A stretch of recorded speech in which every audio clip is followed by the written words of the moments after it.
ठीक बात है। आज की चर्चा अपन करेंगे power, intensity and superposition principle of waves. ठीक बात है। पावर के ऊपर बात करें तो पावर क्या होता है भैया? Power, anybody? पावर मतलब क्या? पावर का फार्मूला बोले, power is work upon time. Power is work upon time, बिल्कुल ठीक बात है ना। क्या अपन पावर को रेट ऑफ एनर्जी सप्लाई भी बोलते हैं? Energy supply per unit of time is also known as power. ठीक है। पावर का फॉर्मूला दो तरीके से पावर को अपन लिखते हैं, that is power can be written as power is equal to D W by D T, और एनर्जी और वर्क इज इक्विवेलेंट है, इसलिए अपन लिखते हैं power is equal to energy upon time. Energy upon time, okay. Power is equal to energy upon time, बिल्कुल ठीक है। इसको अपन ऐसा भी बोलते हैं, rate of supply of energy is known as power. Rate of supply of energy is known as power, बिल्कुल ठीक। अब ये भी अपने को मालूम है कि पावर इंस्टेंटेनियस भी होता है और पावर एवरेज भी होता है। जब भी अपन डिफरेंशिएशन से क्वांटिटी फाइंड आउट करते हैं, जब भी अपन डिफरेंशिएशन से क्वांटिटी फाइंड आउट करते हैं, तब वो इंस्टेंटेनियस पावर को रिप्रेजेंट करती है। मतलब यहाँ पर अगर पावर लिखा गया तो वो इंस्टेंटेनियस पावर होगा। ठीक बात है, इंस्टेंटेनियस पावर होगा। और दूसरी बात, एवरेज पावर निकालना है तो मैंने आपको सिखाया था, 11th वालों को भी सिखाया था, 12th वालों को भी सिखाया था कि कहीं भी किसी भी क्वांटिटी का एवरेज निकालना है तो अपन उसको कुछ इस तरीके से लिखते हैं। बोलो याद है कि भूल गए भैया? P D T upon D T, याद है? मैंने आपको सिखाया था। कहीं पर भी अगर अपन किसी भी क्वांटिटी का एवरेज निकालते हैं तो integration of power D T upon D T यहाँ से कर लेंगे, बिल्कुल ठीक है। अगर पावर एवरेज निकालना है एक साइकिल में निकालेंगे तो अपन लिखेंगे 0 टू टी, टाइम हो गया 0 to T, that is time period, है ना। टाइम पीरियड को ओमेगा के टर्म्स में लिख लेंगे। बात करते हैं, पहले बात करते हैं अपन इंस्टेंटेनियस पावर की। पहले बात करते हैं अपन इंस्टेंटेनियस पावर की, उसके बाद बात करेंगे एवरेज पावर की। Instantaneous power and average power. अब इंस्टेंटेनियस पावर देखिएगा तो इसको बोलते हैं, ध्यान दीजिएगा, पावर, ध्यान दीजिए, power can be written as D by D T. D by D T is total energy, और ये कौन सी पावर फाइंड आउट कर रहा हूँ इस समय? Instantaneous power. ध्यान दीजिएगा, P is equal to D by D T. फिर मैं इसका शॉर्ट ट्रिक भी सिखाऊंगा आपको, है ना। लेकिन शॉर्ट ट्रिक से और उस समय मतलब भी समझाऊंगा कि भैया शॉर्ट ट्रिक से अपन क्यों नहीं करते हैं, अपन ने ऐसा क्यों समझाया। क्या अपन टोटल एनर्जी लिखेंगे यहाँ पे, mu A square omega square, okay, cos square omega T minus K. बहुत बढ़िया, बिल्कुल ठीक बात है यहाँ पर। ठीक है, ये कर लिया अपन ने, ओमेगा टी माइनस के। ठीक है, अब ध्यान दीजिएगा यहाँ पर मैंने इसको dx से मल्टीप्लाई और dx से डिवाइड कर दिया। क्यों कर दिया? क्योंकि मेरे को x के रिस्पेक्ट में डिफ्रेंशिएट करना है। पावर इज इक्वल टू मेरे पास क्या आ गया, डी बाई डी एक्स। इसको यहाँ पर और इसको यहाँ पर शिफ्ट कर दिया, यहाँ पर शिफ्ट, इसको यहाँ पर शिफ्ट कर दिया, तो डी बाई डी एक्स मेरे पास आ गया mu A square omega square cos square omega T minus K X. ठीक है, और यहाँ पर हो गया मेरे पास D X by D T. बोले यहाँ तक समझ में आया क्या? ये आ गया मेरे पास D X by D T. Clear है भाई सब बात यहाँ तक? D X by D T, चलो सर बहुत बढ़िया, D X by D T कर दिया मैंने।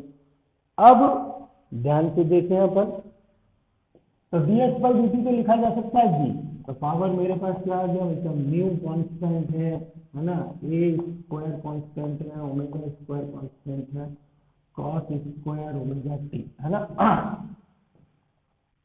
Cos square omega T. ठीक बात है sir, cos square omega T minus K X, और ये हो गया मेरे पास बी। ठीक है सर, ये मैंने क्या लिखा है,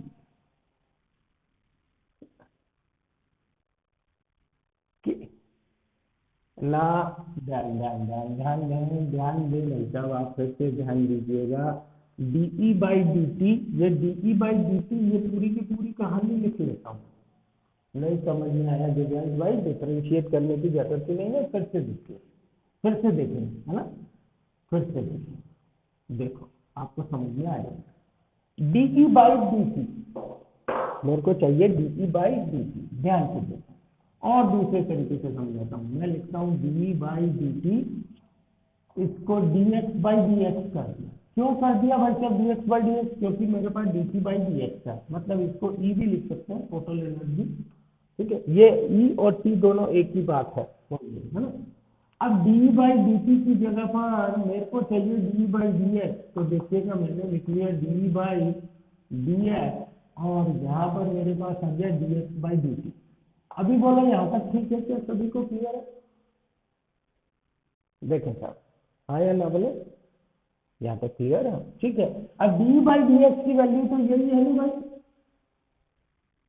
तो मेरे पास पावर क्या आ गई, डी बाई डी एक्स की वैल्यू मैंने लिख ली mu A square omega square cos square omega T minus K X, और D X by D T को क्या मैं भी लिख सकता हूँ, D X by D T को मैं भी लिख सकता हूँ, बिल्कुल ठीक बात है सर, है ना, लिख सकता हूँ। मैंने कुछ नहीं किया, डी बाई डी एक्स की वैल्यू यहाँ पर रखी हुई है। ठीक, तो मेरे पास पावर आ गया, मेरे पास mu V A square omega square cos square omega T minus K. ये पावर कौन सी आई भाई साहब मेरे पास? Instantaneous power. ये आ गई मेरे पास इंस्टेंटेनियस पावर। हाँ या ना बोलो आप भाई, क्या सभी को समझ में आया? विश्वास समझ में आया क्या? यस, है ना, सिंपल कुछ नहीं, डी बाई डी एक्स की वैल्यू रखी है और D X by D T D होता है, तो ये मेरे पास इंस्टेंटेनियस पावर है। अब मेरे को एवरेज पावर फाइंड आउट करना है, पावर एवरेज फाइंड आउट करना है। एवरेज पावर अगर मेरे को फाइंड आउट करना है तो मैं किस तरीके से फाइंड आउट करूंगा, फार्मूला मेरे को मालूम है। Power average can be written as integration of p dt upon integration of dt। ठीक बात है। टाइम होगा मेरे पास 0 से लेके t तक, यहाँ पर भी 0 से लेके t तक। अच्छा, एक बात ध्यान दीजिएगा, अपन लिखते हैं omega equal to 2 pi upon T, तो t equal to 2 pi upon omega लिख ली, t equal to 2 pi upon omega, यहाँ पर t की जगह पर, है ना, तो मेरे पास क्या आ गया, p dt upon integration of D T, ये हो गया भैया 0 से लेके 2 पाई अपॉन ओमेगा, 0 से लेके 2 पाई अपॉन ओमेगा, और हो गया 2 पाई अपॉन ओमेगा। ठीक है, अब पावर की वैल्यू लिख रहा हूं, मतलब ध्यान दीजिएगा, power average can be written है इंटीग्रेशन, पावर की वैल्यू मेरे पास ये है mu V A square omega square cos square omega T minus K X. ठीक है, omega T minus K X, और इंटीग्रेट करना है विद रिस्पेक्ट टू टी, और ये है 2 पाई अपॉन ओमेगा, और इंटीग्रेशन ऑफ डी टी ये है 0 से लेके 2 pi upon omega, 2 pi upon omega. ठीक बात है सर, यहाँ तक क्लियर है भैया, सभी को क्लियर है क्या? ठीक है, आगे आगे देखो, ये तो इंटीग्रेशन ऑफ टी हो गया यहाँ पर, तो power average can be written है mu constant V constant A square constant omega square constant cos square omega T minus K X and D T, और यहाँ पर आ गया टी, और लिमिट है 0 से लेके 2 पाई अपॉन ओमेगा, 0 से लेके 2 पाई अपॉन ओमेगा। ठीक बात है ऐसा, ठीक।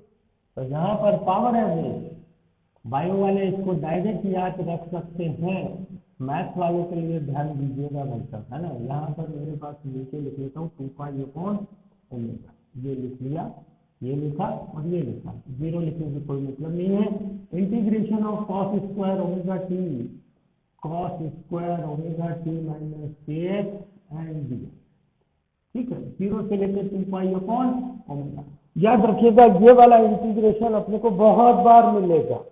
एक बार इसको इंटीग्रेट करके मैं बता रहा हूँ, और हमेशा के लिए ध्यान रखेंगे मैथ्स वाले स्टूडेंट, फाइव वाले स्टूडेंट इसको याद कर लें तो भी चलेगा, कोई दिक्कत नहीं है। लास्ट जो फार्मूला आएगा उसको याद कर लेंगे तो भी चलेगा, कोई टेंशन नहीं है।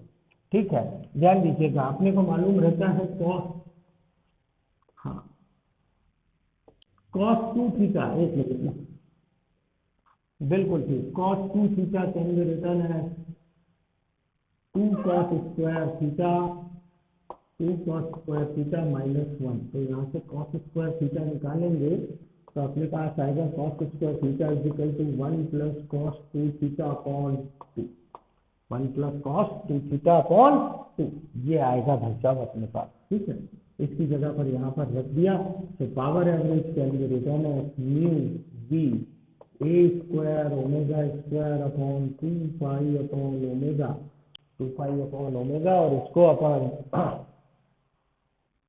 इसको सॉल्व कर दें तो यहाँ पर इंटीग्रेशन लिखेंगे 1 माइनस कॉस, यहाँ पर लिखेंगे 2 omega T minus K X whole upon 2 and D T, ये हो गया 0 से 2 पाई अपॉन ओमेगा यहाँ पर।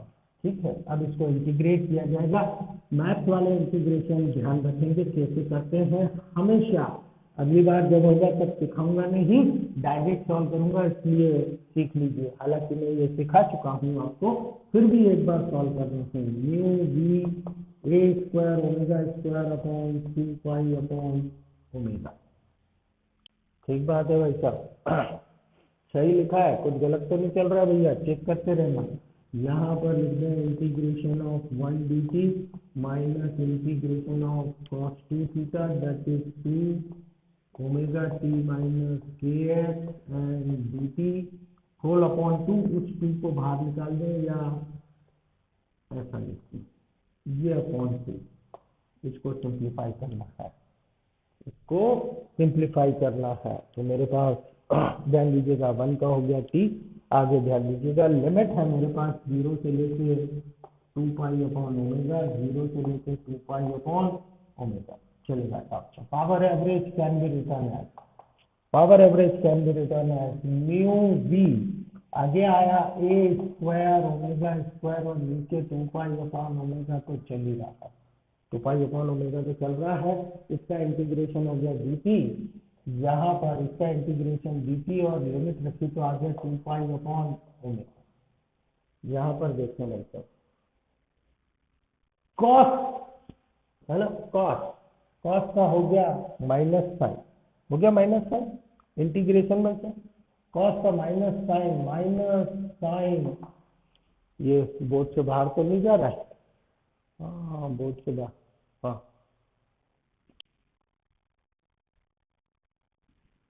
प्लस का फर्स्ट साइन, कॉस का प्लस साइन, चलो साइन माइनस करके यहाँ पर लिख देते हैं भाई साहब sign 2 omega T minus K X, ठीक बात है, omega T minus K x upon 2 omega, और इसकी लिमिट आ जाएगी मेरे पास 0 से 2 पाई अपॉन ओमेगा, 0 से 2 पाई अपॉन ओमेगा।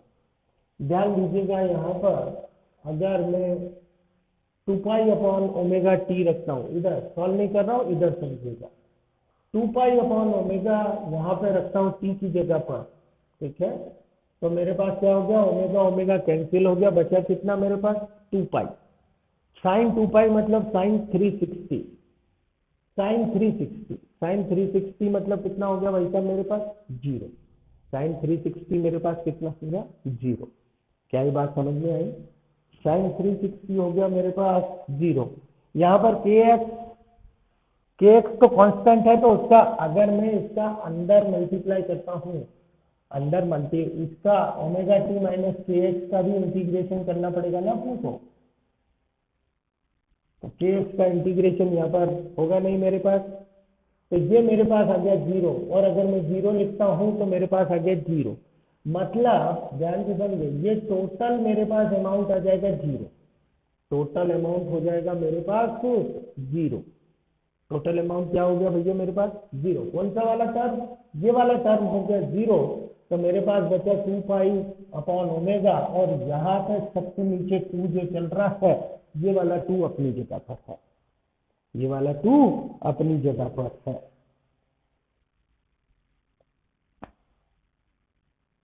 क्या ये बात क्लियर है भाई साहब यहाँ तक? ये मेरे पास 0, तो पावर एवरेज डायरेक्ट लिख लेता हूं मैं यहाँ से। मेरे पास बचा mu V A square omega square 2 pi upon omega, और यहाँ पर मिल गया 2 पाई अपॉन ओमेगा अपॉन 2, इसके नीचे का अपॉन 2। बोलो बात आई क्या समझ में? से यस और नो प्लीज।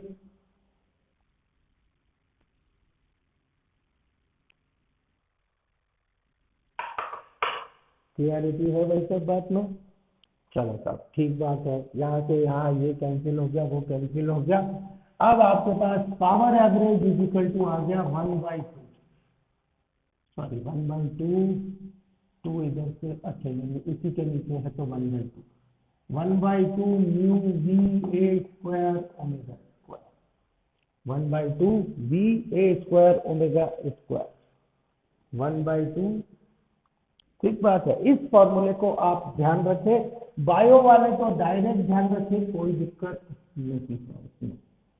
हालांकि इसका डेरिवेशन वगैरह कहीं पर नहीं आता है, ये आया कैसे मैंने आपको वो समझाया है।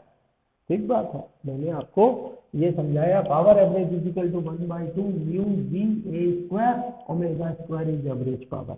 वैसे भी अगर मैं आपको डायरेक्ट बताऊं तो integration of 1 minus cos 2 omega T minus K, या फिर यहाँ पर अगर अपन बोले cos square omega T minus K X का अगर एवरेज निकालते हैं तो एवरेज हमेशा 1/2 आता है, एवरेज हमेशा 1/2 आता है, इसको भी ध्यान रख सकते हैं। बायो वाला सिर्फ इसको ध्यान रखें तो भी चलेगा, that is power average is 1/2 mu V A square omega square. अगर मान लीजिए ओमेगा स्क्वायर को मैंने लिखा omega is equal to 2 pi F, omega is equal to 2 pi F, तो power average can be written as 1/2 mu V A square omega square, मतलब ये हो गया 4 pi square F square, 4 pi square F square. तो average power मेरे पास क्या आ गया? एवरेज पावर आ गया मेरे पास म्यू वी ए स्क्वायर, 2 ने 2 को मार दिया तो 2 पाई स्क्वायर एफ स्क्वायर। ये भी लिख सकते हैं, ये भी ध्यान रख सकते हैं, mu V A square 2 pi square F square is called average power. बोलो बात क्लियर है क्या? 2 pi square F square A square mu V, 2 pi square F square mu V. मतलब अपने को डायरेक्ट फॉर्मूला ध्यान रखेंगे तो भी चलेगा, that is instantaneous power and that is average power. याद रखिएगा ये सारा का सारा हिसाब किताब सभी जगह पर यूज होगा, कहीं पर भी वेव आएगी तो यही फॉर्मूला आएगा, सिर्फ यहाँ पर नहीं, इसलिए मैंने आपको डिटेल में समझाया है। बोलो समझ में आया क्या? हाँ या ना बोले यार भाई।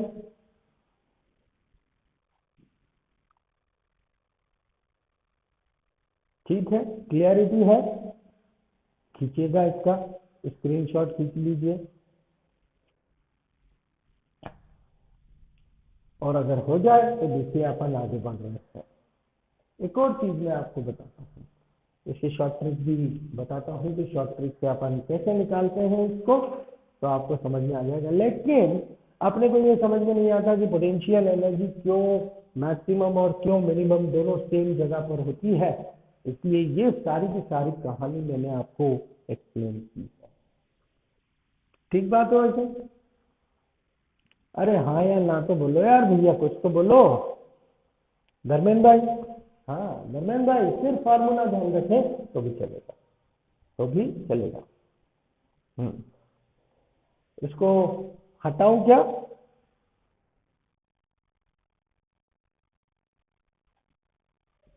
हाँ देखिएगा, ठीक है, ध्यान से समझिएगा। पावर फाइंड आउट करने का एक और तरीका अपने पास है, पावर फाइंड आउट करने का एक और तरीका अपने पास होता है। ठीक है,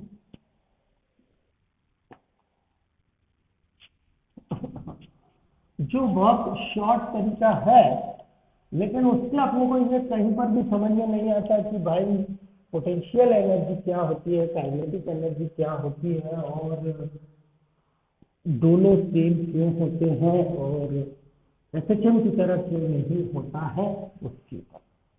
ठीक है, ध्यान दीजिएगा। थोड़ा सा कंसीडरेशन भी लिया गया है, आपके ध्यान रखिएगा, है ना। शॉर्टकट मेथड है ये, shortcut method for power. Okay, shortcut method for power. Power can be written as F dot V, आपको ध्यान होगा, power can be written as F dot V. Okay, force into velocity का dot product अपन लिखते हैं power. बिल्कुल ठीक बात है, एफ डॉट वी। ठीक, अगर मान लीजिए मैं वेव को कुछ इस तरीके से लूं, ध्यान से समझिएगा। ठीक है, ये वाले इसकी बात करें, यहां पर बात करूं, यहां पर मेरे पास हो गया टेंशन। ठीक है, तो फोर्स इजिकल टू टेंशन हो गया वैसे। ठीक है, यहां पर उस पार्टिकल की वेलोसिटी हो गई मेरे पास v। ये एंगल मान लेता हूं थीटा है, तो ये 90 माइनस थीटा होगा। तो इस वेलोसिटी का टेंशन की तरफ कंपोनेंट, इस वेलोसिटी का टेंशन की तरफ कंपोनेंट जो आएगा मेरे पास, यहां पर जो कंपोनेंट आया वो होगा v cos 90 minus theta. v cos 90 minus theta मतलब ये होगा v sin थीटा, ये होगा मेरे पास v sin थीटा। ठीक है, और फोर्स हो गया मेरे पास टेंशन के बराबर, मतलब power can be written as tension, और यहां पर आ गया मेरे पास v sin theta, v sin theta, जमीन की डायरेक्शन में v sin थीटा पावर। चलिए फॉर्मूला मेरे पास हो गया t into V sine theta. बिल्कुल ठीक बात है। अब theta is very small, since theta is very small, जैसा मैं कह रहा हूं इससे अपने को कहीं पर भी फील नहीं होता कि भाई साहब ऐसी पावर क्यों आ रही है, ऐसा क्यों निकाल रहे हैं, है ना।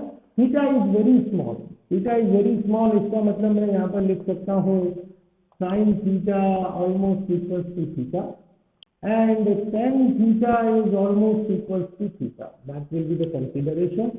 मतलब यहाँ पर मैं लिख सकता हूँ power is equal to T V into theta, और इस थीटा को मैं लिख सकता हूँ tan थीटा, तो power is equal to T V, और ये आ गया मेरे पास tan theta, T tan theta.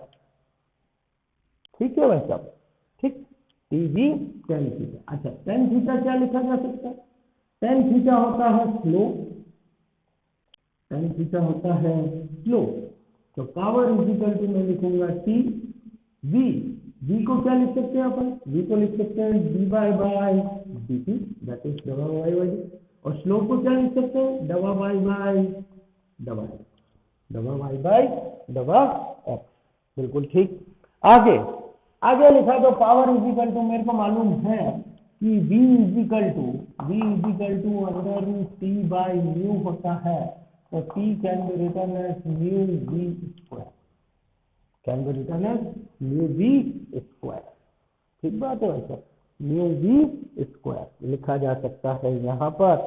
आगे देखेंगे अपन, तो मेरे पास पावर इजिकल टू आ जाएगा न्यू v स्क्वायर एंड डबा वाई बाई डबा टी इंटू डबा वाई बाई डबा एक्स। अच्छा, अब आपको मालूम है भाई साहब, याद हो तो, कि D Y by D T और D Y by D X की वैल्यू अपन ने फाइंड आउट करके रखी हुई है। हाँ या ना बोलो यार, इनिशियली पहले ही अपन ने फाइंड आउट करके रखी हुई है। सोच के देखो, अगर अपन ने यहाँ पर वो वैल्यू रखी, यहाँ पर वो वैल्यू रखी, कौन सी वैल्यू भाई साहब? जो अपने को इससे निकालते हैं अपन, y is equal to A cos phi, y is equal to a sin omega t minus kx, omega t minus kx। अब इसको डबा y बाई डबा t लिखेंगे सब, डबा y बाई डबा t, तो मेरे पास क्या आ जाएगा? a cos omega t minus kx into omega, ये आ गया। और अगर डबा y बाई डबा x लिखा जाए तो ये आ जाएगा मेरे पास क्या भैया? a cos omega T minus K x into minus of के। इसको यहाँ पर रख दिया जाए, इसको यहाँ पर रख दिया जाए तो सोच के देखो क्या आ गया मेरे पास आ गया A square cos square omega T minus K X, ठीक है, ठीक, इंटू ओमेगा इंटू सी, मतलब पावर मेरे पास क्या आ गया वैसे ध्यान दीजिएगा, न्यू अपनी जगह पर, इसको मल्टीप्लाई किया तो मेरे पास आ गया ए स्क्वायर, इसको मल्टीप्लाई किया तो मेरे पास आ गया cos square omega T minus K X, और यहाँ पर मेरे पास आ गया ओमेगा इंटू के, ओमेगा इंटू के, और साथ में एक बी स्क्वायर भी है, एक बी स्क्वायर भी है, ठीक है भाई साहब। अब देखें आगे, पावर इजिकल टू मेरे पास आ गया mu A square cos square omega T minus K X. अब ध्यान दीजिएगा वी को क्या लिख सकते हैं बच्चा, V equal to omega upon K, वी को लिख सकते हैं अपन ओमेगा अपॉन के, हाँ या ना बोलो यार भाई, ओमेगा अपॉन के। अगर अपन इसको सिंप्लीफाई करें और थोड़ा सा तो मेरे पास क्या आ जाएगा भाई साहब, v को अगर मान लीजिए एक v को लिख लिया मैंने, ऐसा लिखा ओमेगा के, साथ में एक v को लिख लिया ओमेगा अपॉन के, और एक v ऐसे ही लिखा रहा, तो के से के कैंसिल हो गया। देख लीजिए पावर इज इक्वल टू मेरे पास क्या आ गया mu A square cos square omega T minus K X, साथ में क्या बचा ओमेगा स्क्वायर, और साथ में क्या बचा v। देखें भाई साहब पावर इज इक्वल टू मेरे पास क्या आ गया म्यू, साथ में लिखे v, साथ में लिखे A square omega square cos square omega T minus K X. देख रहे सेम है क्या फार्मूला जो आपने लिखा था वैसे,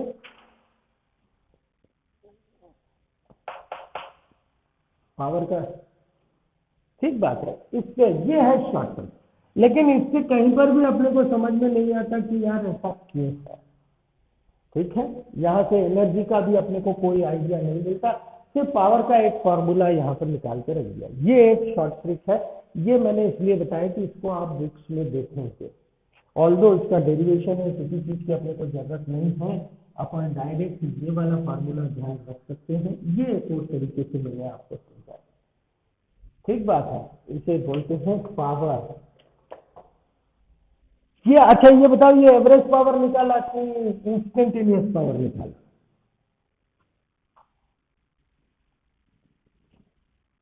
एवरेज पावर निकाला, ठीक बात है। यहाँ पर मेरे पास सारी चीजें नोट कर लें इसे या स्क्रीनशॉट ले लें, ये एक और तरीका, मतलब पावर निकालने का एक और तरीका है। अब ध्यान दीजिएगा, चर्चा कर रहा हूं इंटेंसिटी के ऊपर, which is again very important point, which is again very important point, intensity of wave,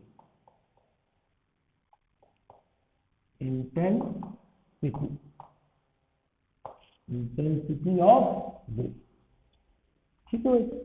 intensity को कैसे डिफाइन करते हैं भाई लोगों, आपने कहीं पढ़ा है क्या इंटेंसिटी को कैसे डिफाइन करते हैं? Intensity is known as power per unit area. Intensity को ऐसे भी डिफाइन करते हैं, power per unit area is called intensity, power per unit area is called intensity. Okay, ध्यान से समझिएगा, ध्यान से समझना। अगर मान लीजिए कोई एक एनर्जी या वेव प्रोड्यूस की गई, एनर्जी या वेव प्रोड्यूस की गई, मतलब यहाँ से ये मान लीजिए सोर्स है, ठीक है, तो इससे जो एनर्जी है, इससे जो पावर है, वो एक ही डायरेक्शन में जाएगी या सारे डायरेक्शन में जाएगी? एक ही डायरेक्शन में जाएगी या सारी डायरेक्शन में जाएगी? वैसे अरे ऐसा सोचो, ये बल्ब है, मान लो बल्ब है, तो बल्ब से जो एनर्जी जाएगी, जो पावर जाएगी, वो सारी डायरेक्शन में जाएगी या एक ही डायरेक्शन में जाएगी?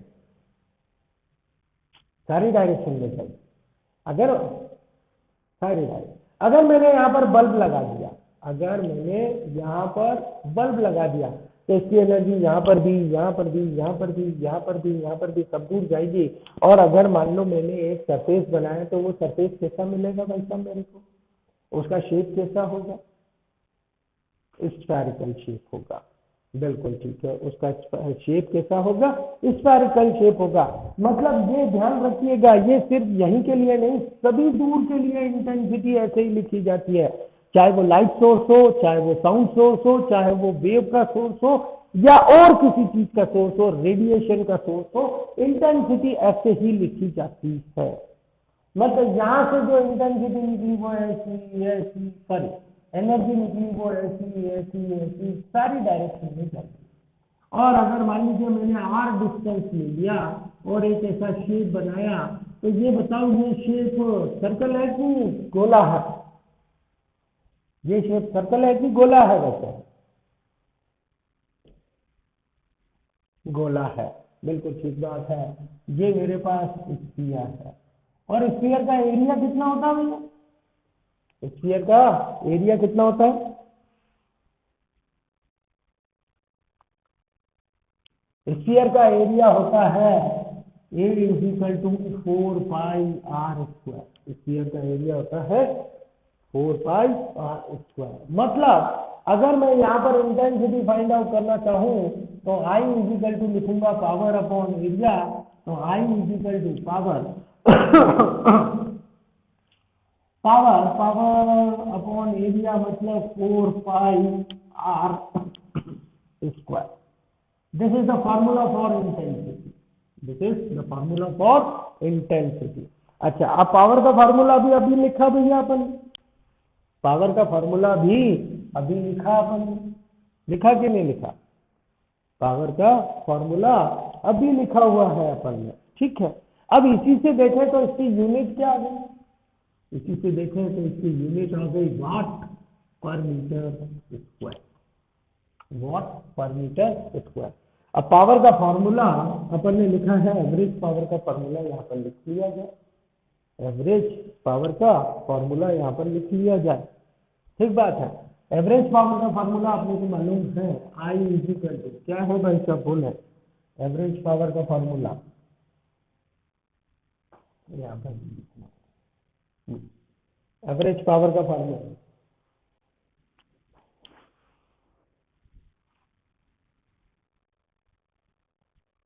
बिल्कुल ठीक बात है, ठीक बात है ना। यहाँ पर तो टू यहाँ पर लिख लें म्यू वी ए स्क्वायर, एक ही चीज बता रहा हूँ, mu V A square 2πf² upon 4πr², ठीक है भाई साहब, म्यू वी ए स्क्वायर। ध्यान से समझिएगा, इधर समझिएगा, यहाँ पर वेव की speed constant, speed constant 2π constant, frequency is also constant, frequency is also constant। क्यों, फ्रीक्वेंसी तो सोर्स पर डिपेंड करती है। यहाँ पर म्यू भी कांस्टेंट, m/l इज कांस्टेंट, मतलब r डिस्टेंस ले लिया मैंने तो वो भी कांस्टेंट। इसका मतलब यहाँ से मेरे पास क्या हो गया, I is directly proportional to a square. यहाँ से कंक्लूजन निकला I is directly proportional to a square. A क्या है भैया, यहाँ पर ए का मतलब क्या है, एम्पलीट्यूड, ए का मतलब है यहाँ पर एम्पलीट्यूड। एक और इम्पोर्टेंट, बहुत इंपॉर्टेंट कॉन्सेप्ट अपन ने यहाँ पे निकाला है जो हमेशा अपने को काम में आएगा, ध्यान रखिएगा, बहुत काम में आएगा, इट इज वेरी इंपॉर्टेंट, ध्यान से समझिएगा। I is directly proportional to amplitude का स्क्वायर, एम्पलीट्यूड का स्क्वायर। ये भी हर जगह पर काम में आएगा भाई साहब, हर जगह पर काम में आएगा। I is directly proportional to amplitude का स्क्वायर, बिल्कुल ठीक है। इसे बोलते हैं अपन intensity of wave, this is known as intensity of wave, ठीक बात है। अच्छा, एक और बात बताएं, यहाँ पर यहाँ पर यहाँ पर यहाँ पर सारे पॉइंट पर इंटेंसिटी सेम होगी,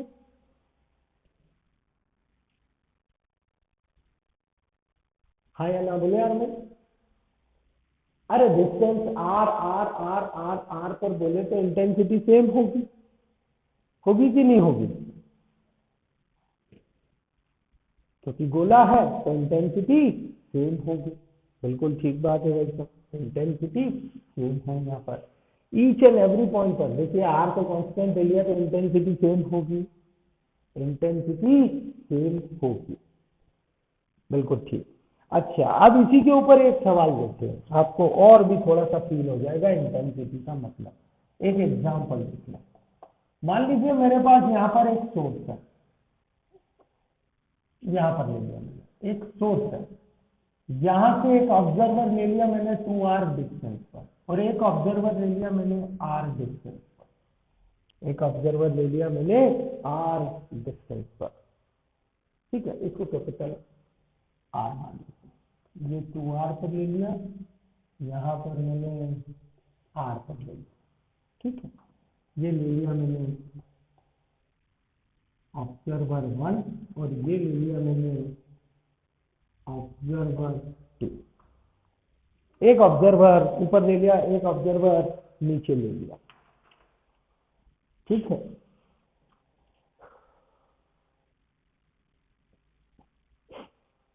तो एक बात बताएं भाई साहब, दोनों के पास एनर्जी पर सेकेंड सेम होगा क्या? एनर्जी पर सेकेंड, दोनों के पास एनर्जी पर सेकेंड सेम होगा क्या? देखिए चले ऐसा मान लेते हैं भाई साहब, यहाँ पे इसकी आंख है ना, ये आंख कंसीडर कर लेते हैं अपन, इसका रेडियस कुछ और ऐसे बना रहा हूं मैं, ये आंख है, यहाँ पर भी एक आंख कंसीडर कर लेते हैं। Is radius of I is R, radius of I is R, यहाँ पर भी radius of I is R, radius of I is R. अब एक बात बता दो भाई साहब, मैं जो पूछना चाह रहा हूं, यहाँ पर इंटेंसिटी और यहाँ पर इंटेंसिटी सेम होगी क्या? आंखों पर गिरने वाली रोशनी की इंटेंसिटी सेम होगी क्या?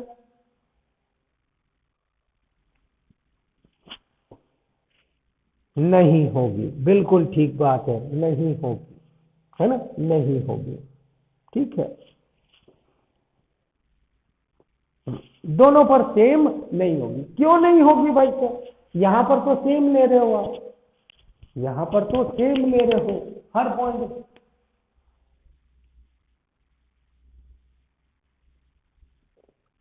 बिल्कुल ठीक बात यार, बिल्कुल ठीक है। यहाँ पर आंख कोई पूरा गोला नहीं है, आंख कोई पूरा गोला नहीं है। और अगर मैं ऐसा बोल दूं, ध्यान से समझे, ध्यान से समझे, यहां पर मैं बोल दूं कि भाई साहब ऑब्जर्वर 2 पर एनर्जी पर सेकेंड निकालो, ऑब्जर्वर 2 पर एनर्जी पर सेकेंड फाइंड आउट करो, एनर्जी पर सेकेंड फाइंड आउट करो, या इंटेंसिटी पर सेकेंड फाइंड आउट करो। एनर्जी पर सेकेंड फाइंड आउट करो, कितनी एनर्जी गिरी, कितनी एनर्जी गिरी, एनर्जी पर सेकेंड। तो ध्यान दीजिए कैसे निकालेंगे यहाँ, ध्यान से समझिएगा, ये भी बहुत इंपॉर्टेंट कॉन्सेप्ट है। एक कॉन्सेप्ट तो आपको समझ में आ गया कि आंख में पूरा गोला नहीं है, इसलिए दोनों की डिस्टेंस भी अलग अलग है, इसलिए इंटेंसिटी सेम नहीं होगी। अब लेकिन वो बोलता है एनर्जी पर सेकेंड आंखों पर गिरी, तो कितनी गिरी वो बता दो। तो भाई साहब ध्यान दीजिएगा, एनर्जी पर सेकेंड, सॉरी एनर्जी कितनी गिरी ऐसा पर सेकेंड भी मिले तो भी चलो।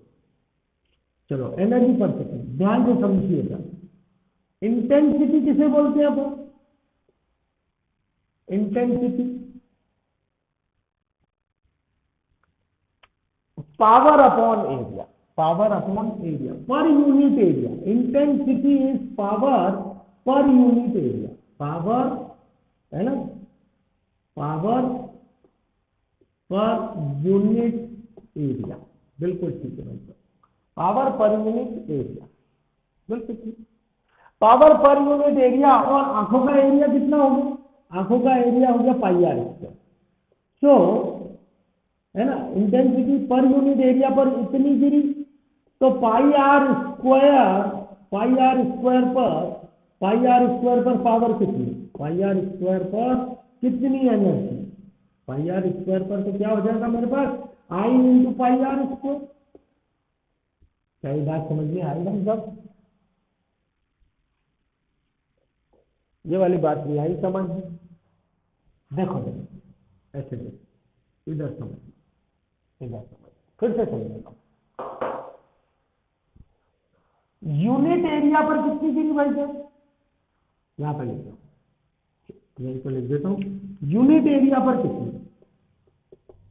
यूनिट एरिया पर बोलेंगे इंटेंसिटी। क्या ये बात तो समझ में आई।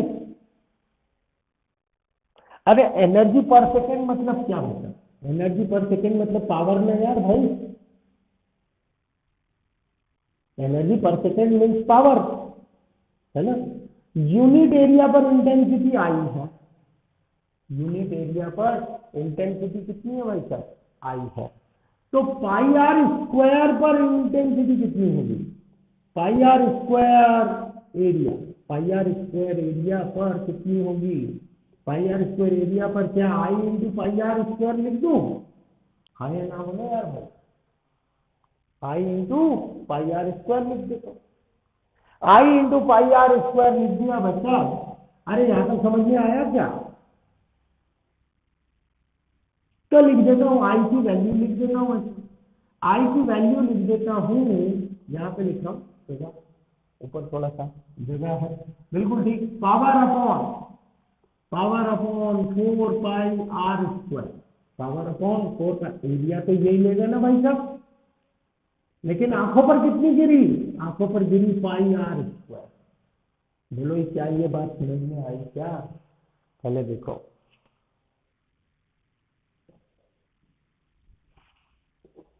ये पर यूनिट एरिया पर, और आंखों का एरिया कितना पाई आर स्क्वायर, आंखों का एरिया सर्कल के बराबर में नहीं, सब ऐसी आंख दिख रही है तो यहाँ पे कितनी गिरी पाई आर स्क्वायर। समझ में आया क्या, ये यस और नो, धर्मेंद्र भाई होश उड़ गए तुम्हारे, नहीं आया ये समझ में। हाँ देखो ये तो आ गया ना आई इंटू पाई आर स्क्वायर। अब आई की वैल्यू बोलो क्या, आई की वैल्यू पावर अपॉन एरिया ना, पावर अपॉन स्फीयर का एरिया। तो यहां से लेके यहां तक का अगर मैं स्फीयर बनाऊंगा तो कितने रेडियस का बनेगा, आर रेडियस का, और उसका एरिया कितना होगा 4 पाई आर स्क्वायर। अरे यही तो है 4 पाई आर स्क्वायर, लेकिन गिरी कितने पर, अरे भाई वहां से बल्ब आ रहा है, ध्यान से समझे, वो बल्ब लगा हुआ है, बल्ब से मेरी आंखों पर कितनी गिरी, तो मेरे को पूरे यूनिट एरिया की मालूम है कि यूनिट एरिया पर इतनी गिरती है तो मेरी आंखों का एरिया कुछ ना कुछ तो होगा, उस एरिया पर कितनी गिरी। अरे भाई ये तो वो वैसा ही है यार कि 2 रुपए में एक केला आता है तो 6 रुपए में कितने केले आएंगे, हाँ या ना बोलो यार, एक है ना, यूनिट एरिया पर कितनी है P upon 4 pi are square, तो आंखों के एरिया पर कितनी है, तो आंखों के एरिया से मल्टीप्लाई कर दिया गया भैया P upon 4 pi are square into pi are square. बोलो अभी समझ में आया क्या, या बिल्कुल ठीक, या ये एक और इम्पोर्टेंट कॉन्सेप्ट है, बहुत इंपॉर्टेंट कॉन्सेप्ट है।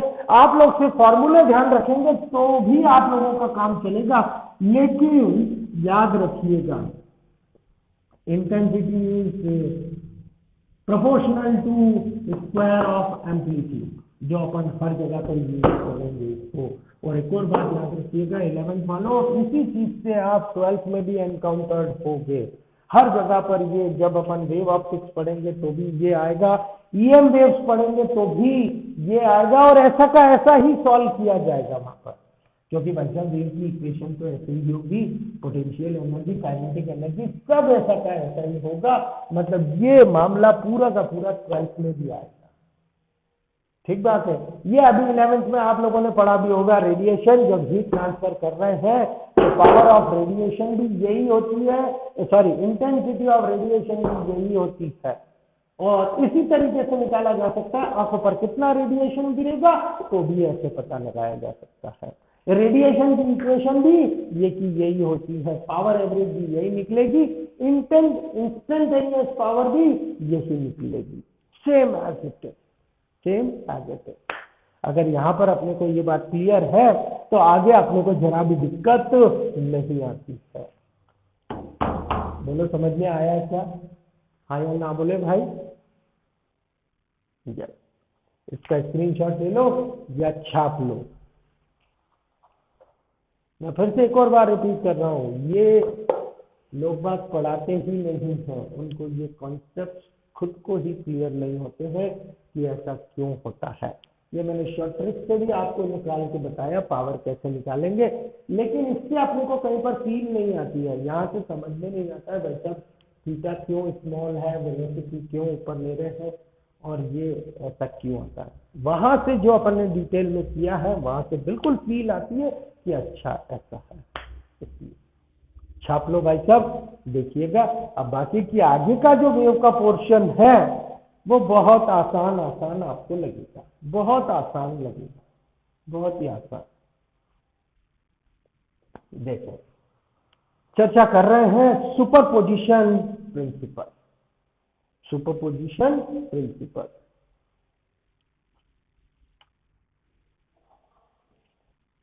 हटाऊं भाई साहब इसको?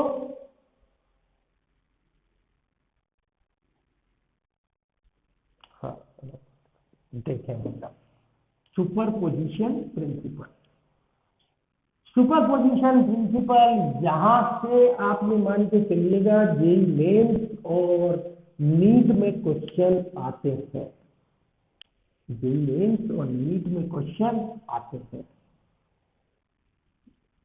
और ये जो मैंने आपको सिखाया इसमें वेव से एडवांस में क्वेश्चन पूछा जाता है, लेकिन इसका जो दूसरा पार्ट है मतलब सेम पार्ट रेडिएशन वाला, ईएम वेव्स वाला, उससे जेईई मेंस में क्वेश्चन आता है, नीट में भी क्वेश्चन 100% आता है।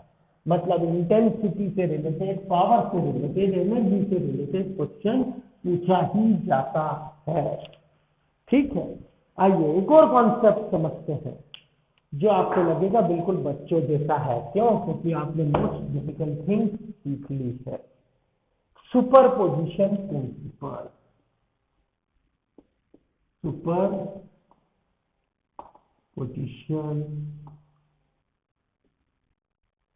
प्रिंसिपल समझे?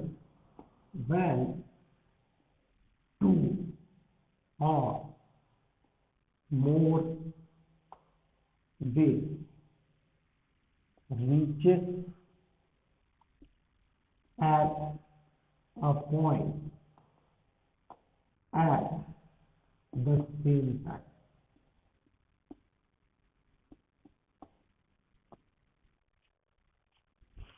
स्टेटमेंट पढ़ के देखें क्या समझ में आया, क्या क्या मतलब हुआ मेरे को समझाइएगा।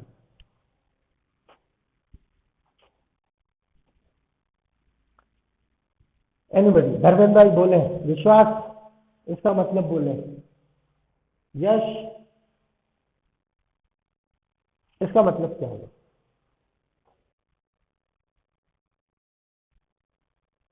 मिल जाती है, बिल्कुल ठीक बात। when two or more waves reaches at a point at the same time, then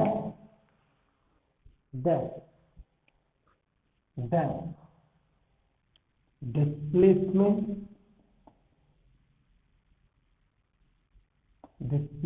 ऐसा बोलो, then resultant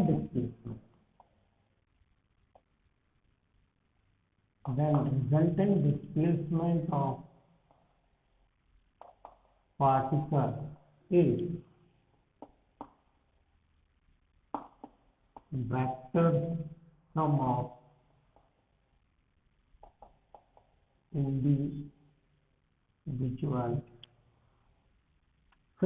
individual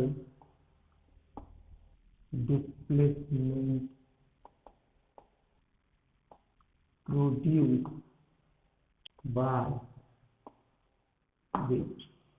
फिर से पढ़ के देखो और मेरे को समझाए इसका मतलब क्या। then resultant displacement of particle is vector sum of individual displacement produced by wave. Y resultant can be written as y1 plus y2, vector sum, vector सम। आपको समझ में आ जाएगा। एक सेकेंड, मान लो यहां पर एक पार्टिकल लिया, यहां से एक वेव आई, उसने इस पार्टिकल को 10 सेंटीमीटर नीचे धक्का मार दिया, 10 सेंटीमीटर नीचे धक्का मार दिया। एक और दूसरी वेव आई, एक और दूसरी वेव आई, इसने पार्टिकल को 15 सेंटीमीटर ऊपर धक्का मार दिया। तो बोलो भाई साहब वाई नेट कितना है? 5 सेंटीमीटर। बोलो आ गया समझ में? इसको बोलते हैं अपन वेक्टर सम, मतलब डायरेक्शन भी इन्वॉल्व होगी, डायरेक्शन भी इन्वॉल्व हो जाएगी। देखो आपको समझ में आ जाएगा, आपको समझ में आ जाएगा। यहाँ पे वाई नेट कितना हो गया? 15 - 10 दैट इज 5 सेंटीमीटर। अब अगर मान लो मैं ऐसा लेता हूं कि एक वेव आई, इसने इस पार्टिकल को, एक वेव आई, इसने पार्टिकल को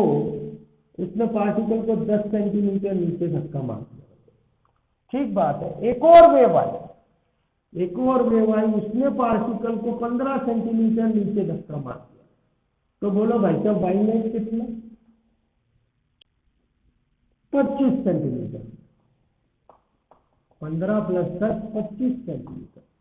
एक और एग्जाम्पल ले लो, आपको समझ में आ जाएगा।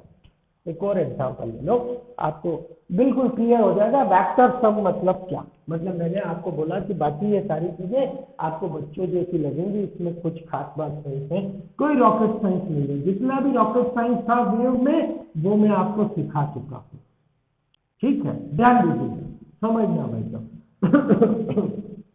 अगर मान लीजिए यहां से एक वेव आई, उसने पार्टिकल को इधर धक्का मार दिया 5 सेंटीमीटर, ठीक है भाई साहब। एक और वेव आई, इधर से आई, उसने पार्टिकल को, सॉरी यहां पर ले लेते हैं 4 सेंटीमीटर, और इस यहां से एक और वेव आई, उसने पार्टिकल को 3 सेंटीमीटर धक्का मार दिया। तो भाई साहब बोलो वाई नेट कितना?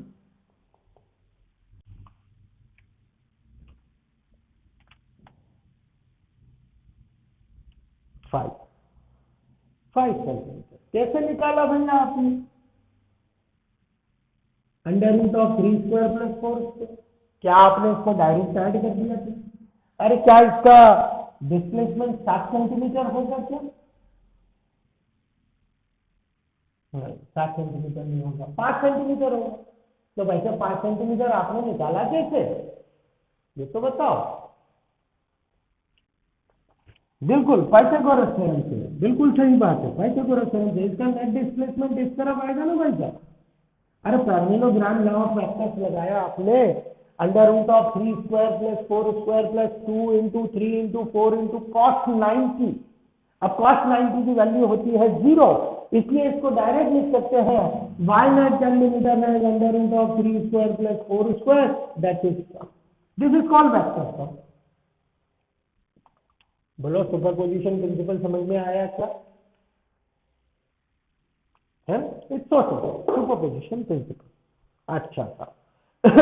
ध्यान से समझिएगा, जब दो वेव टकराती है, जब दो वेव टकराती है ना, अपन चूंकि याद रखिएगा सुपरपोजिशन प्रिंसिपल भी सभी जगह पर एप्लीकेबल है जहां पर वेक्टर क्वांटिटीज अपन लेते हैं। इलेक्ट्रिक फील्ड में, मैग्नेटिक फील्ड में, फोर्स में, जहां पर वेक्टर क्वांटिटी है, सुपरपोजिशन प्रिंसिपल का मतलब ही ये होता है। क्योंकि यहाँ पर डिस्प्लेसमेंट की बात कर रहे हैं, इसलिए डिस्प्लेसमेंट। इलेक्ट्रिक फील्ड की बात करते हैं तो यहाँ पर इलेक्ट्रिक फील्ड लिखते हैं। Electric field, net electric field is the vector sum of individual electric field, वैसा लिखते हैं। खैर ध्यान दीजिएगा मतलब आपको समझ में आ जाएगा। y मैं लिखता हूं a sin ωt - kx। y a sin ωt - kx। ये क्या लिखा है भाई साहब मैंने? ये एसएचएम की इक्वेशन लिखी है कि वेव की इक्वेशन लिखी है? हाँ या ना बोले यार भाई। ये एसएचएम की इक्वेशन लिखी है कि वेव की इक्वेशन लिखी है?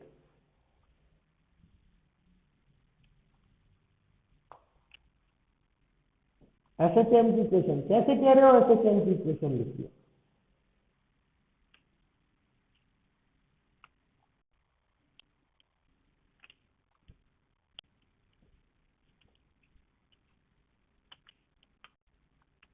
हाँ, 5 होता है ना भाई, 5 के बजाय यहाँ पे इनिशियल फेज नहीं है, मतलब 0 से चालू हो रही है। अरे भाई, क्या ये फंक्शन एक्सो टी का है? ये, हाँ, ये इक्वेशन वेव की लिखी हुई है भाई मेरे। एसएचएम की इक्वेशन लिखते तो y equal to A sine omega T लिखता। y equal to A sine omega T लिखता। ये फंक्शन किसका है? टी और एक्स का। डी और एक्स का फंक्शन है, मतलब वेव फंक्शन है। अरे सोच के देखो ना यार भाई, मैंने वेव इक्वेशन लिखना सिखाया था आपको। हाँ, ये वेव की इक्वेशन है। किसकी इक्वेशन है? वेव की इक्वेशन है। अब इस वेव के पास तीन चीजें हैं, मतलब इस वेव के पास तीन चीजें हैं। एक है ए, एम्पलीट्यूड, एम्पलीट्यूड, ठीक है। दूसरा है इसके पास एफ, फ्रीक्वेंसी, इसके पास है फ्रीक्वेंसी। तीसरा है इसके पास डायरेक्शन, तीसरा है इसके पास डायरेक्शन। ये तीन कैरेक्टरिस्टिक्स है, ये तीन कैरेक्टरिस्टिक्स है। ध्यान से समझिएगा, है ना? ध्यान से समझिएगा। अगर मान लीजिए दो wave same frequency, okay, same wavelength, same speed, same direction में, लेकिन डिफरेंट एम्पलीट्यूड की, स्लाइटली डिफरेंट एम्पलीट्यूड की वेव्स टकराती है, मतलब सुपरपोजिशन होता है उनका, एक ही समय पर एक साथ पहुंचती है, तो इंटेंसिटी ऑफ वेव चेंज हो जाती है। इंटेंसिटी ऑफ वेव चेंज हो जाती है, तो उसको बोलते हैं अपन इंटरफेरेंस, ठीक है। अगर फ्रीक्वेंसी से, वेवलेंथ से, स्पीड से, ठीक बात, स्पीड सेम, ठीक, और डायरेक्शन अपोजिट और सुपर इम्पोज हो गई, मतलब एक ही जगह पर एक ही समय पर पहुंच गई, ठीक है। तो जो तीसरी वेव अपने को मिलती है, मतलब ये जो रिजल्टेंट मिलता है, ठीक है, ये नॉन प्रोपोगेटिव वेव मिलती है, जिसे बोलते हैं अपन स्टैंडिंग वेव। जिसे क्या बोलते हैं भाई साहब? Standing wave. Non propagating wave, standing wave, मतलब डायरेक्शन अपोजिट कर दे तो मिलेगा स्टैंडिंग वेव, एम्पलीट्यूड अपोजिट करते हैं, सॉरी, एम्पलीट्यूड स्लाइटली डिफरेंट कर दे तो मिलेगा इंटरफेरेंस। और अगर मान लीजिए अपन फ्रीक्वेंसी अलग अलग करते हैं, क्या अलग अलग करते हैं ऐसे? अगर अपन फ्रीक्वेंसी अलग अलग कर दें और दो वेव्स को टकरा दें तो अपने को मिलेगा बीट, तो अपने को मिलेगा बीट, ठीक बात है। इस प्रकार तीन फिनोमिना अपने को मिलते हैं जब वेव एक ही समय पर एक ही जगह पर पहुंचती है और उनकी कैरेक्टरिस्टिक्स के हिसाब से अलग अलग की उनकी कैरेक्टरिस्टिक्स अलग अलग रख दी जाए, अलग अलग कर दी जाए, तो अपने को एक अलग अलग फिनोमिना मिलता है, ठीक है। अगर मान लीजिए एम्पलीट्यूड अलग अलग कर दिया जाए, बाकी सब चीजें सेम रखी जाए, तो मिलता है अपने को इंटरफेरेंस, ठीक है। इंटरफेरेंस में इंटेंसिटी ज्यादा और कम होती है, मतलब अपने को साउंड, अगर साउंड वेव की बात करें तो साउंड कहीं पर ज्यादा सुनाई देगा, साउंड वेव किसी समय पर साउंड अपने को कम सुनाई देगा। इंटेंसिटी ज्यादा होगी, इंटेंसिटी कम होगी, ठीक है। और अगर मान लीजिए स्पीड अपोजिट कर दी जाए, स्पीड अपोजिट कर दी जाए, मतलब डायरेक्शन अपोजिट कर दिया जाए उसका, तो अपने को स्टैंडिंग वेव्स मिलती है।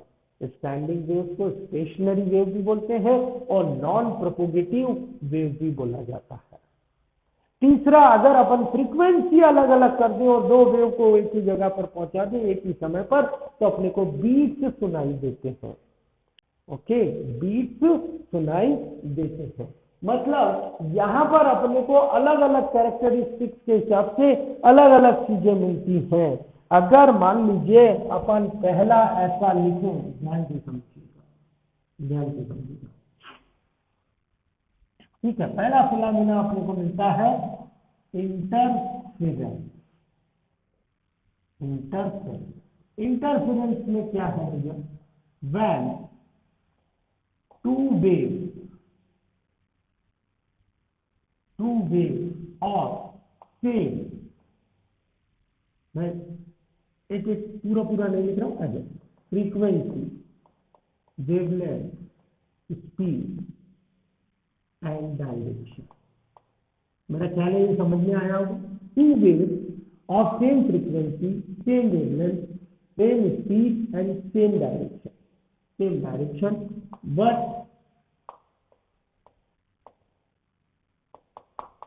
slightly different amplitude,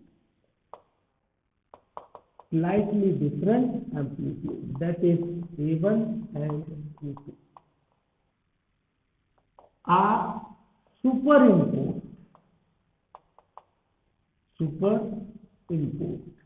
सुपरइम्पोज्ड का मतलब समझ गए, मतलब follow superposition law, reaches at a point at the same time, उसको शॉर्ट में मैंने लिख दिया सुपर इम्पोज, है ना। दैन, है ना, periodic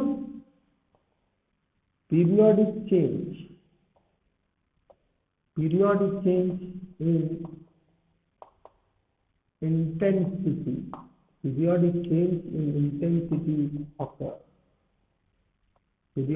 intensity, occurs. This phenomenon is called interference. This phenomenon is called interference.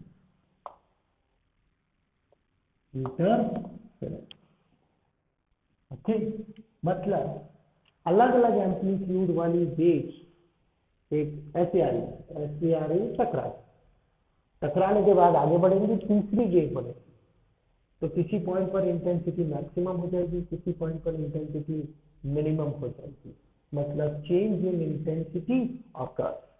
The change in intensity occurs का जो फिनोमेना है उसको बोलते हैं अपन इंटरफेरेंस, उसको बोला जाता है इंटरफेरेंस। ये पहला, ठीक है। दूसरा देखते, दूसरा क्या है? दूसरा अपन बोलते हैं नॉन प्रोपोगेटिव वेव्स, जिसे अपन स्टैंडिंग वेव्स भी बोलते हैं। स्टैंडिंग वेव, कई बार इसे स्टेशनरी वेव्स भी बोला जाता है, स्टेशनरी वेव्स, है ना।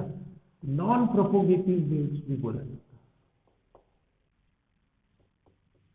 नॉन प्रोपोगेटिव का मतलब है आगे नहीं बढ़ने वाली, नॉन प्रोपोगेटिव वेव्स। ओके, अब इसमें क्या है? वैसे कुछ भी नहीं, सिंपल सी बात है। व्हेन टू वेव्स ऑफ, फिर से लिख रहा हूँ, शॉर्ट में लिख रहा हूँ, सेम फ्रीक्वेंसी, सेम लेमडा, है ना, same amplitude, same speed, but moving in opposite direction,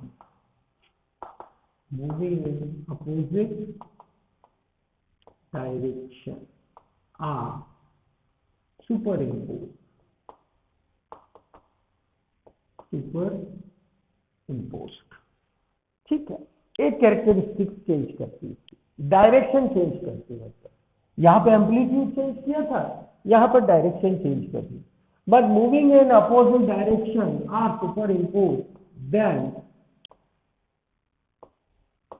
resultant wave is non propagative. Propagate मतलब होता है आगे बढ़ना, नॉन प्रोपोगेटिव का मतलब है आगे नहीं बढ़ने वाला, non propagative, then resultant wave is non प्रोपोगेटिव।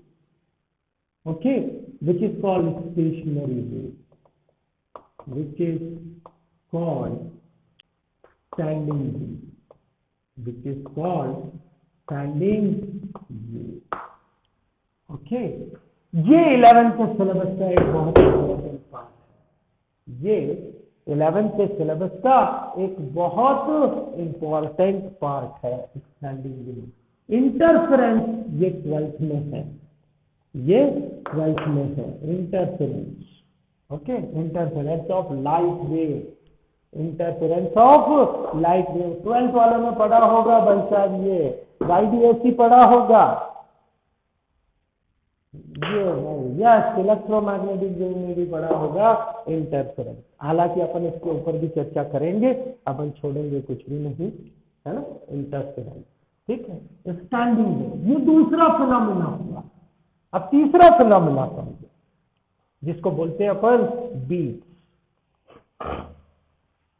यहां पर तीसरा फिनोमेना, इसको बोलते हैं अपन बीट। ओके, बीट को और बहुत जनरल भाषा में अपन बोल सकते हैं सरगम, सारे गम पधनी का जाते हैं। ठीक है, बीट प्रोड्यूस होती है। ध्यान दीजिएगा, when two waves of same wavelength, two waves of same lambda, same speed, okay, same speed, same direction, same amplitude, but different frequencies,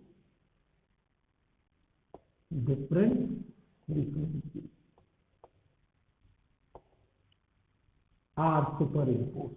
यहाँ पर are superimposed,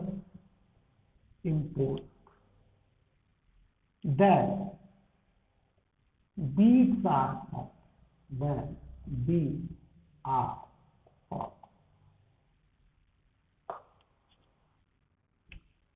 बोलो बात समझ में आई है क्या?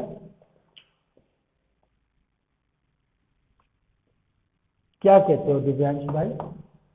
इन तीनों को अपने को डिटेल में पढ़ना है, बिल्कुल डिटेल, फुल डिटेल। इंटरफेरेंस, मैंने अभी आपको ये समझाया कि सुपरपोजिशन प्रिंसिपल क्या होता है, और वेव के पास ये 3 कैरेक्टर्स हैं। अगर एक कैरेक्टर चेंज करूं, ठीक है, तो इंटेंसिटी चेंज हो जाएगी। अगर दूसरा कैरेक्टर चेंज करूं, बाकी कैरेक्टर सेम रखूं, तो मेरे को ऐसी वेव मिलेगी जो आगे ही नहीं बढ़ेगी, वहीं की वहीं रहेगी। और अगर मैं तीसरा कैरेक्टर चेंज करूं, तो मेरे को एक तीसरा फिनोमेना मिलेगा जिसे बोलते हैं अपन बीट। क्या यहां तक बात क्लियर है भाई साहब? हाँ या ना बोले प्लीज। ठीक बात है, इसको नोट कर लीजिए। अब अगली क्लास में चर्चा करेंगे अपन interference, standing wave and beats के बारे में। इसको चूंकि डिटेल में चर्चा करना है, इसलिए अपन आज तो नहीं कर सकते, इसलिए अगली क्लास में अपन चर्चा करेंगे। आगे का सारा मैटर बहुत आसान है, आपको वैसे ही समझ में आता चला जाएगा। बोलो आज की क्लास समझ में आई क्या? हाँ या ना बोले? धर्मेंद्र क्लियर है? विश्वास समझ में आया? यस, ठीक बात है। चाहे तो इसको नोट कर लें, चाहे तो इसका स्क्रीनशॉट ले लीजिए।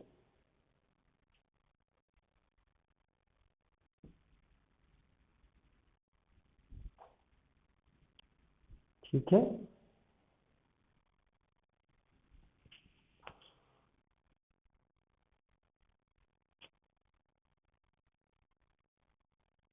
हाँ बोलो बोलो बोलो बोलो।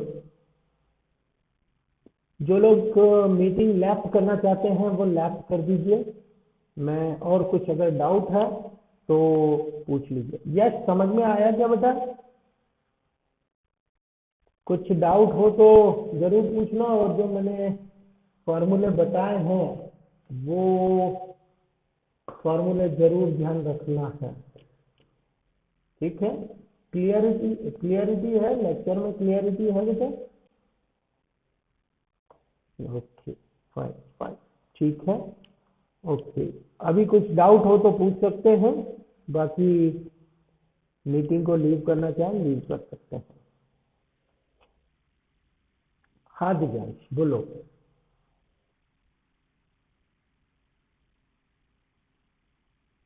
बोलो दिव्यांश।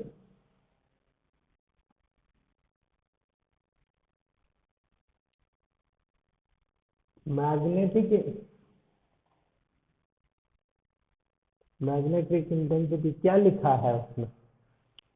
मेरे को अभी एकदम से क्लिक नहीं हो रहा है, क्या लिखा है? तुमने कुछ पढ़ा होगा। हम्म, हाँ।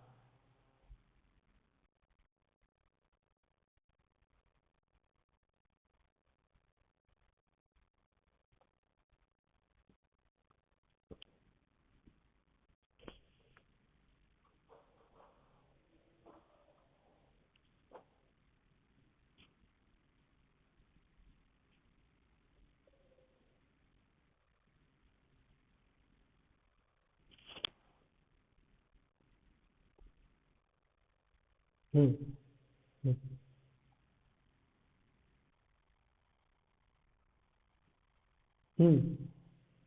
हम्म हम्म हम्म हम्म हम्म ठीक। हम्म हम्म हम्म हम्म अच्छा, इंटेंसिटी ऑफ मैग्नेटाइजेशन से है। चल मेरे को एक बार थोड़ा सा देख लेंगे, मेरे को अभी रिकॉल नहीं हो रहा है एकदम से, एकदम से रिकॉल नहीं हो रहा है मेरे को। हम्म हम्म हम्म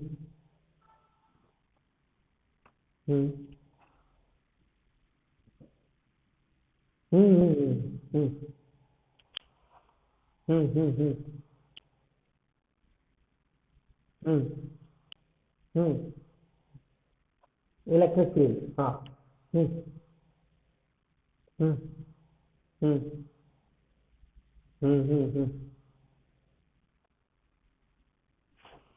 अरे ये देखो, ये ऐसा है मान लो, ये ऐसा हो गया, ये ठीक है, ठीक है। यहाँ पे लग गया एनर्जी, यहाँ पे लग गया क्यूई, और यहाँ पे लग गया टेंशन। बोल समझ में आया? है ना?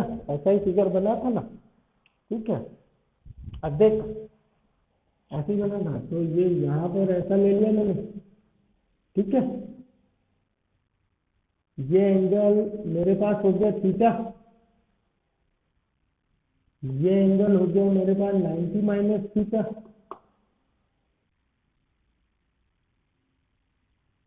हो गया ना भाई, 90 माइनस थीटा। तो अब लामिन थ्योरम के लिए तो मैं ऐसा लिख सकता हूँ, टेंशन के सामने टेंशन अपॉन साइन 90, लिख सकता हूँ ना, टेंशन अपॉन साइन 90, ठीक है। और ये वाला एंगल हो गया 180 माइनस थीटा, ये पूरा, ये थीटा, ये पूरी एक सिंगल लाइन है, तो ये वाला हो गया 180 माइनस थीटा। मतलब लिख सकता हूँ Q E upon sine 180 minus theta, लिख सकता हूँ। समझ में आया? अच्छा, अब ऐसा और देखिए, ये समझ में आ जाएगा। देखो ये थीटा, तो ये वाला भी थीटा, और तो ये है मेरे पास 90,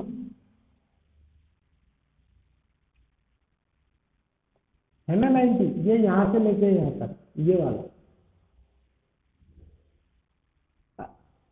है ना? तो ये पूरा कितना हो गया? ये पूरा हो गया 90 प्लस थीटा, हो गया 90 प्लस थीटा।